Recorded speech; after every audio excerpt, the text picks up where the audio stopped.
Di sini kami akan bertanya sedikit sama Ibu mengenai pelajaran IPS yang Ibu ajarkan kepada peserta didik. Sebelumnya kami ingin mengenal Ibu dulu terlebih dahulu. Dengan Ibu siapa? Saya Ibu Diana Batubara, wali kelas 4. Ada lagi yang mau ditanyakan? Cukup Bu. Langsung saja ya Bu, mempersingkat waktu.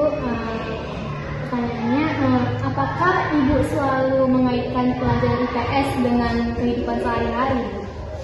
Pasti kita kaitkan karena kan banyak materi di pembelajaran IPS ini yang berkaitan dengan kehidupan kita juga. Contohnya sumber daya alam, budaya, itu kan semua berkaitan dengan kehidupan kita. Memang ada di kehidupan kita, dan mereka pun peserta didik ini lebih cepat menangkap, lebih cepat paham apa yang kita sampaikan ketika kita mengkaitkan materi pembelajaran kita dengan kehidupan mereka sendiri. Baik Bu, selanjutnya apa sih yang selalu Ibu siapkan ketika tidak mengajar? Yang saya siapkan, yang pertama kita mempersiapkan RPP ya. Kalau sekarang di IKN namanya modul ajar. Nah, kemudian yang kita siapkan juga seperti media pembelajarannya, atau mungkin kita juga menyusun strategi untuk metodenya. Itu semua sudah ada di modul ajar yang kita buat.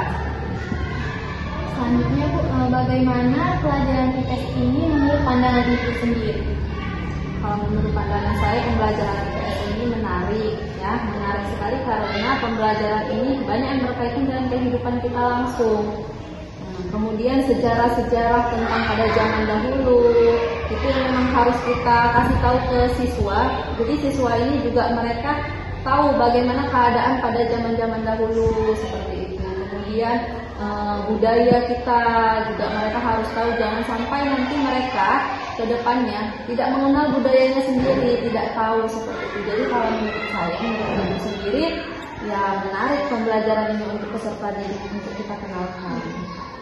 Selanjutnya Bu, apakah kendala yang Ibu dapatkan selama mengajar IPS?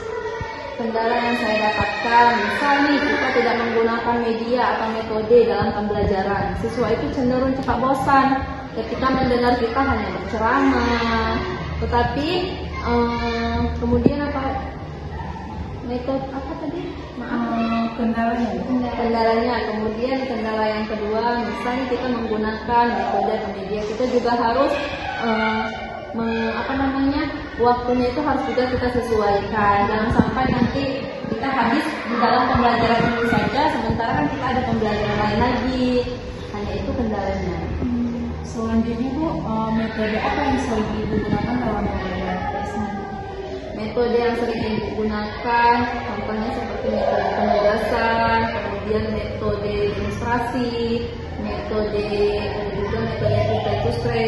atau metode bermain peran seperti itu.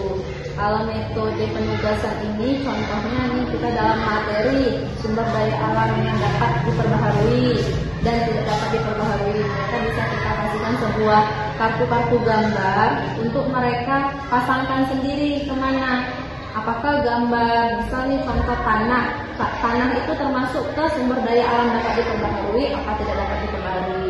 Itu seperti menggunakan media kartu-kartu gambar gitu. Metodenya penugasan.